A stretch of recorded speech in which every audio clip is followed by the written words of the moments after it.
नमस्कार, स्वागत आप सभी का। मैं हूं आपके साथ पुनीत और आप देख रहे हैं ग्लोबल अड्डा। ग्लोबल अड्डा में हम इंटरनेशनल खबरें जो हैं वो आप तक पहुंचाते हैं। कहां क्या चल रहा है इसकी एक एक जानकारी आप तक हम पहुंचाने का काम करते हैं। तो उत्तर कोरिया से इस बार खबर आई है। उत्तर कोरिया ने एक बार फिर से अपने कट्टर दुश्मन अमेरिका की टेंशन बढ़ाने का काम किया है, उसकी पेशानी पर बल ला दिया है।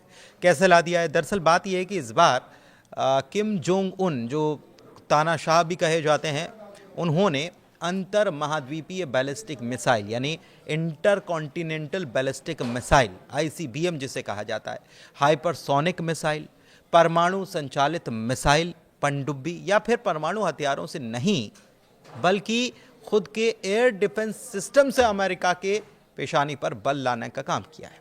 कैसे? उत्तर कोरिया और दक्षिण कोरिया की जो बॉर्डर लगती है, इस पर जो टेंशन है वो बीच बीच में चरम पर पहुंच जाता है और इस बार भी अभी टेंशन चरम पर चल रहा है। तो इस बीच एक एयर डिफेंस सिस्टम डेवलप कर लिया है उत्तर कोरिया ने, किम जोंग उनके देश ने। और डेवलप कैसे किया है और ये किस हिसाब का है, किस कैटेगरी का है? तो कोरिया ये दावा कर रहा है कि उसने अपना खुद का S-400 यानी कि रशिया का जो एयर डिफेंस सिस्टम है, जिसका भारत ने भी इस्तेमाल किया, भारत के पास भी है, वैसा ही S-400 सिस्टम जैसा अपना स्वदेशी एयर डिफेंस सिस्टम डेवलप कर लिया है। और S-400 की ताकत तो हम देख ही चुके हैं कि कितनी ज़ोरदार उसकी ताकत है और कैसे वो वायु रक्षा प्रणाली के मामले में अपनी श्रेष्ठता दिखा चुका है। बाकायदा इसकी जानकारी कोरियन सेंट्रल न्यूज़ एजेंसी, जिसे KCNA कहा जाता है, उसने दी है। उत्तर कोरिया ने बाकायदा इसको लेकर अपने 2 नए एयर डिफेंस सिस्टम का परीक्षण भी किया है और शनिवार को ही किया है। इसकी एक तस्वीर भी बताई गई कि सामने आई है, जिसमें किम जोंग उन एक अननोन लोकेशन है, यहाँ पर वो मिसाइल परीक्षण की निगरानी करते हुए दिखाई दे रहे हैं। मतलब देख रहे हैं कि क्या ठीक चल रहा है, नहीं चल रहा है और कैसी व्यवस्थाएं हैं, परीक्षण होता है, ठीक नहीं होता है।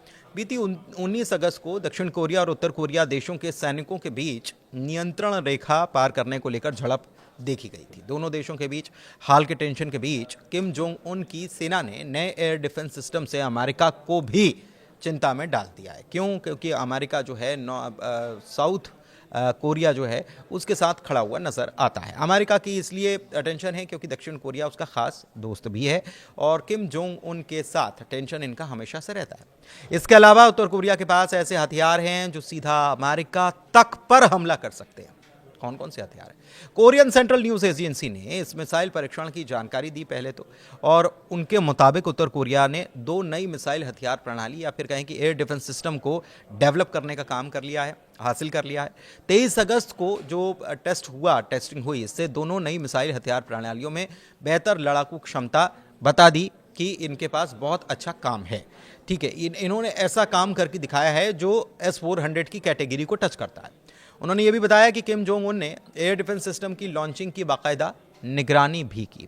अब इसमें खास क्या है? तो KCNA की रिपोर्ट ये बताती है कि इस नई मिसाइल के परीक्षण के बारे में कोई खास जानकारी तो नहीं सामने आई है, लेकिन इस डिफेंस सिस्टम के बारे में ये ज़रूर है कि इसका ऑपरेशन और रिएक्शन मोड बिल्कुल यूनिक है और एक स्पेशल टेक्निक के ऊपर बेस्ड है।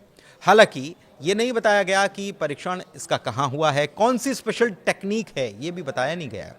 KCNA ने यह भी बताया है कि इनकी फायरिंग से ये साबित हुआ है कि ये 2 प्रकार के एयर डिफेंस सिस्टम की टेक्निक किसी भी टारगेट को हवा में तबाह करने के लिए काबिल है, सक्षम है। दक्षिण कोरिया से टेंशन के तुरंत बाद एयर डिफेंस परीक्षण जो हुआ है, ऐसे में ये चीज़ें जो हैं जाहिर सी बात है कि अमेरिका तक जो है वो पहुंची भी होंगी, क्योंकि ये दावा जब किया गया तो अमेरिका की टेंशन तो बढ़नी है, क्योंकि चेतावनी के तौर पर गोलियां चलाने की घटना 19 अगस्त को सामने आई थी। ये उत्तर कोरिया और दक्षिण कोरिया के बीच में हुआ। हालांकि इस सब टेंशन के बीच उत्तर कोरिया ने किसी अज्ञात जगह अपने मिसाइल एयर डिफेंस सिस्टम का टेस्टिंग कर लिया है और न केवल दक्षिण कोरिया बल्कि अमेरिका का टेंशन बढ़ाने का काम ये करने वाला है।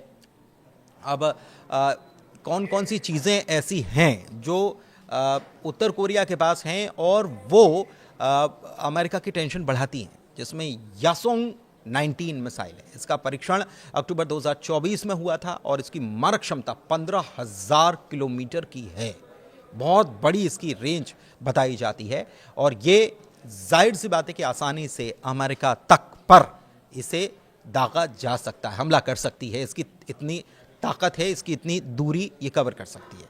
परमाणु हथियार ले जाने में सक्षम बताई जाती है मिसाइल, और ये सॉलिड फ्यूल टेक्निक से जल्दी से इसे लॉन्च करने में इसे सक्षम बनाती है कि ये सॉलिड फ्यूल टेक्निक पर है। इससे पता लगाना इसका और इसको रोकना बड़ा मुश्किल हो जाता है कि इसको कहीं इंटरसेप्ट कर लिया जाए, रोक लिया जाए, ये बड़ा मुश्किल माना जाता है। इसके अलावा हाइपरसोनिक मिसाइल है ही सही, कई सारी हाइपरसोनिक मिसाइल कोरिया डेवलप कर चुका है, और ये साउंड की जो गति है उससे 5 गुना तेज गति से 1000 किलोमीटर की दूरी तय कर पाती है। हाइपरसोनिक मिसाइलों की खासियत ये भी है कि ट्रैक करना, रोकना असंभव माना जाता है, क्योंकि स्पीड इतनी ज़्यादा है। अमेरिका और उसके सहयोगियों के लिए ये भी एक बड़ा खतरा है। परमाणु हथियारों का ज़ख़ीरा आप जानते हैं कि उत्तर कोरिया के पास है ही, और उत्तर कोरिया जब तब किम जोंग उन जो हैं वो अपनी बातों से धमकाते भी रहते हैं और बताते भी रहते हैं कि उनके पास ताकत क्या है। उनके पास लगभग 50 परमाणु हथियार हैं, और एक्सपर्ट्स ये मानते हैं कि उनके पास इतनी ताकत है कि वो 90 तक, मतलब कुल 90 परमाणु हथियार बनाने की ताकत रखते हैं। तो ऐसे में आपको क्या लगता है कि उत्तर कोरिया का ये नया एयर डिफेंस सिस्टम जो डेवलप इन्होंने किया है, या जिसका ये दावा कर रहे हैं कि S-400 के इक्विवेलेंट है, उसके बराबर है, तो क्या ये वाकई में अमेरिका के लिए कोई गंभीर खतरा है, या फिर ये साउथ कोरिया के साथ जो उनका अक्सर कॉन्फ्लिक्ट या तनातनी देखने को मिलती है उसके ज़रिए उसके लिए ये खतरा है, या अपनी सेफ्टी के लिए बनाया गया है, या फिर एक चीज़ और है। क्योंकि हाल ही में ईरान की तरफ से रक्षा मंत्री जो हैं उनकी तरफ से एक बात कही गई, उन्होंने कहा है कि हम कुछ मुल्क ऐसे हैं जहां पर अपनी चीज़ें डेवलप कर रहे हैं, मतलब वहां तैयार कर रहे हैं, हथियारों के बारे में उन्होंने कहा, और उन्होंने कहा कि बहुत जल्द इसका पता चलेगा।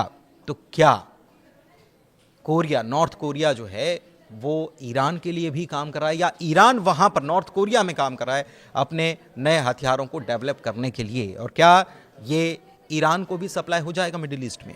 तो बताइए आपको क्या लगता है, इसके पीछे क्या कहानी है, क्योंकि आगे आने वाले वक्त में बहुत सारी चीज़ें पता चलेंगी। फिलहाल के लिए इस वीडियो में इतना ही। ग्लोबल अड्डा में आपको लगातार हम नई नई खबरें बताते रहते हैं, पूरी दुनिया की खोज खबर जो है वो बताते रहते हैं, और अलग अलग खबरें आपके लिए खोज कर लेकर आते हैं। तो ग्लोबल अड्डा आपको कैसा लगता है, आप कमेंट के ज़रिए ज़रूर बताइएगा। बहुत शुक्रिया फिलहाल आज के इस वीडियो में जुड़ने के लिए, धन्यवाद।